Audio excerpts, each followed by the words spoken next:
Welcome to Managing Uncertainty, a podcast series from the experts at Bryghtpath discussing global risk, business continuity, and crisis management. Will you be ready to lead your organization through its critical moment? Hello and welcome to the Managing Uncertainty podcast. This is Bryan Strawser, Principal and Chief Executive here at Bryghtpath. And in this week's episode, I want to tell a more personal story than I usually talk about here on the podcast with a little bit about an experience I had in this past week. I was awoken last Thursday morning by a phone call from my younger brother. I live in Minnesota, but I grew up about 10 hours from here in rural Indiana, where my parents and my brother, who is about 5 years younger than I am, reside. And my brother called to tell me that my mother had a medical emergency and was en route to the hospital in an ambulance. It turned out that my mother had her first heart attack, her first real medical emergency in her 71 years of life. Fortunately, she's on her way to a full recovery and is doing all of the normal post-cardiac issues and challenges that you need to work through after having a life-threatening medical emergency.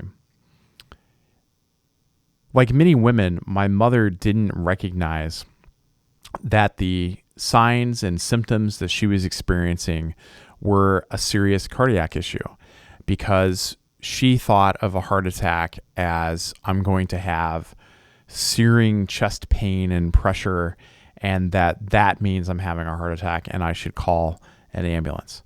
Instead, she had this enormous shortness of breath that continued to get worse over several hours until she felt like she couldn't get up off of the couch. She had actually been up most of the night. Finally called my father on his cell phone. He was asleep at the far end of the house after having this severe shortness of breath. She never had a feeling of great pressure or any searing chest pain. And we were fortunate that when she awoke my father, who is 74, after several hours of discomfort, that my father recognized this situation for what it was and immediately called 911, which dispatched paramedics. Now, my parents live in very rural Indiana. It was a great place to grow up in that there was very little crime and there were plenty of people that cared about you and a true sense of community. But it also means that you're a long way from good medical care.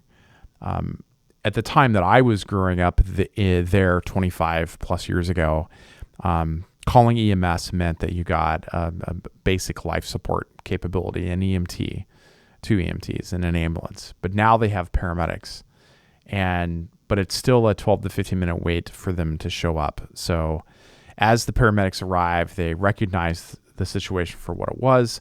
They were out of the house in less than 5 minutes en route to the emergency room, where she received some treatment and then went to a bigger hospital where she experienced a heart catheterization and then into recovery for several days before coming home and working through that.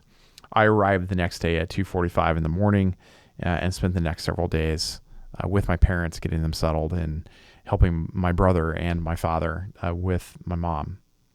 The point of all of this is not to tell you my story so much as the lessons that I took away from this, that I talked about with my father and my brother and my mom in the days after when she was able to come home, that this was a reminder to us that we should make sure that our friends and loved ones understand what the signs and symptoms of a heart attack are and that they might present differently in a woman. So let's talk about the warning signs briefly, and you can learn about these at the American Heart Association at heart.org, or really any important, credible medical website. The signs and symptoms of a heart attack in most people are the following. Chest discomfort. That heart attacks may involve discomfort in the center of your chest that lasts more than a few minutes. It may go away and then return. It can feel like uncomfortable pressure, squeezing, fullness, or pain. There can be discomforts in other areas of your upper body. Pain or discomfort in one or both arms, the back, the neck, the jaw, or the stomach. Shortness of breath, with or without chest discomfort. And there can be other signs, including breaking out in a cold sweat, nausea, and lightheadedness.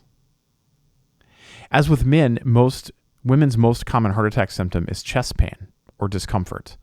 But women are more likely than men to experience some of the other common symptoms and then not the common symptoms. Women will often experience back or jaw pain, nausea and vomiting, and shortness of breath. Women present heart attack symptoms quite differently.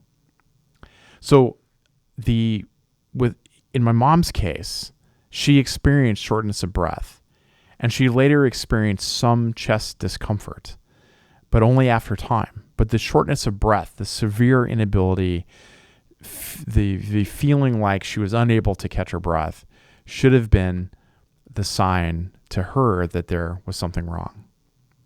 In my mom's case, quick thinking by my father once he was awake and aware of what was going on, and rapid response and care by my small hometown county, rural Indiana EMS agency, and the local community hospital that they went to first likely saved my mom's life.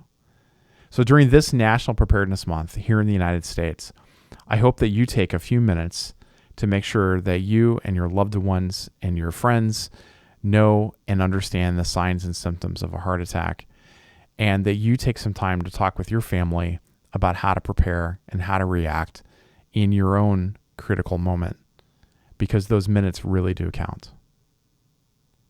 That's it for this edition of the Managing Uncertainty podcast.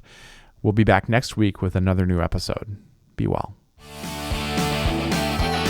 Thanks for listening to this episode of Managing Uncertainty, produced by the experts at Bryghtpath. To receive notifications of new episodes, join our newsletter at bryghtpath.com or subscribe through your favorite podcast player, such as iTunes or Google Play. Learn more about the services and trusted advice from Bryghtpath by visiting bryghtpath.com. That's BRYGHTPATH.com.